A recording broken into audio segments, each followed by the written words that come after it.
अवनीश अवस्थी जी, क्या ये हम 2024 के पहले इस तरह की घटनाओं को और बढ़ता हुआ देखेंगे? क्योंकि जो भड़काऊ बयान देने का सिलसिला है वो तो थम नहीं रहा है, वो तो और बढ़ रहा है। क्या उससे कनेक्टेड है इस तरह की हिंसा? सुमेरा जी, पहली बात तो मैं इस बात से तमाम लोगों की इस बात से सहमत हूँ कि महाराष्ट्र में या किसी भी राज्य में वहाँ की कानून व्यवस्था की जिम्मेदारी वहाँ की चुनी हुई सरकार की होती है और सरकार अपनी इस जिम्मेदारी से नहीं बच सकती है।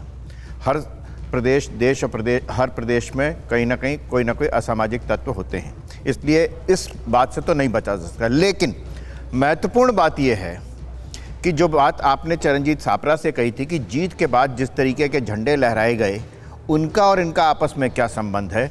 संबंध डायरेक्ट नहीं बता रही हैं आप बता रही हैं कि जो मानसिकता है, जो देश विरोधी मानसिकता है, उस मानसिकता को कैसे बल मिला, ये बात सामने आनी चाहिए थी, जिसको चरणजीत सिंह सापरा ने नहीं सामने आया।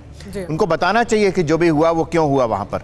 दूसरी बात, तिवारी जी आपसे, किशोर जी, मेरा आपसे बहुत निवेदन है, आप कहिए मैं भर्त्सना करता हूँ, ये करता हूँ, हर एक आदमी भर्त्सना कर रहा है, वारिस पठान भी भर्त्सना करते हैं, वो 15 मिनट वाले भी भर्त्सना करते हैं।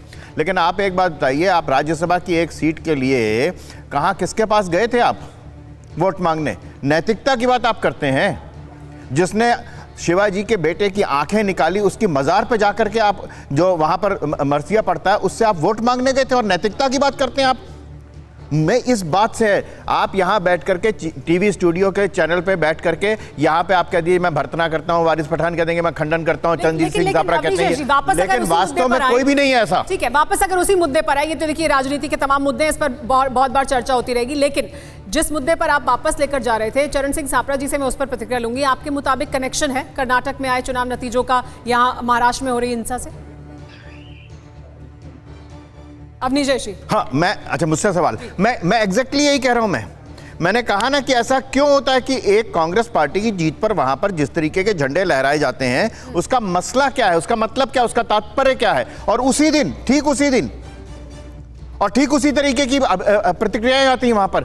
बात बड़ी साफ सी है, कर्नाटक में जिस तरीके से पीएफआई का, एसडीपीआई का कांग्रेस पार्टी ने समर्थन लिया और एसडीपीआई ने साफ तौर पर कहा कि कांग्रेस को हम समर्थन दे रहे हैं, इसमें कहीं कोई छुपी हुई बात नहीं है।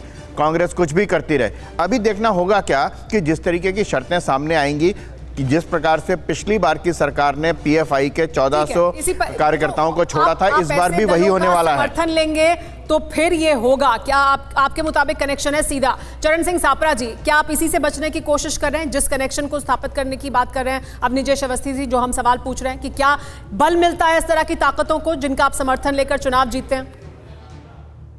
नहीं, अविनेश अवस्थी ये कौन होते ये बात को स्थापित करने वाले? मैं तो इनको गिनता भी नहीं हूं। महाराष्ट्र में पूरा प्रशासन है, सरकार इनकी है, खोखे सरकार इनकी है। जो इन्होंने सिद्ध करना है, अगर सबूत है तो सरकार तय करेगी ना, प्रशासन यहाँ पर है। ये टीवी चैनल पर बैठ कर, मैंने पहले कहा है कि प्रशासन की जिम्मेदारी है।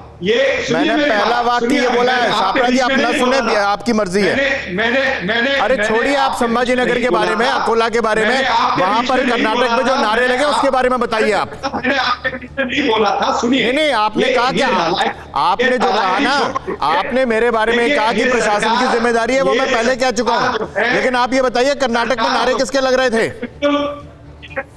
मेरी बात दीजिए, ये सरकार बिल्कुल नालायक सरकार है, ये हमने नहीं कहा, ये कोर्ट ने भी कहा है। जब भड़काऊ भाषण हुए सकल हिंदू समाज के पूरे महाराष्ट्र के अंदर 100 मीटिंगें हुई, उस समय कोर्ट ने कहा कि ये नपुंसक सरकार है या नपुंसकों की तरह ये सरकार बैठी हुई है।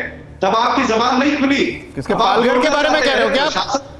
पालघर के साधुओं की हत्या के बारे में कह रहे हैं क्या आप? ये किस समय की बात कर रहे हैं जब पालघर में साधुओं की हत्या हुई थी? टीवी चैनल पर मत दिखाइए, आप बहुत प्रसिद्ध आदमी है, शांत रहिए थोड़ा। तो जो सीधी बात है वो आपके मेरी तारीफ मत करिए, अपने बारे में बोलिए। कर्नाटक में नारे क्या लगे? यहाँ पर आप कर रहे हैं, आप अपने देवेंद्र फडणवीस जिसके आप चेले हैं।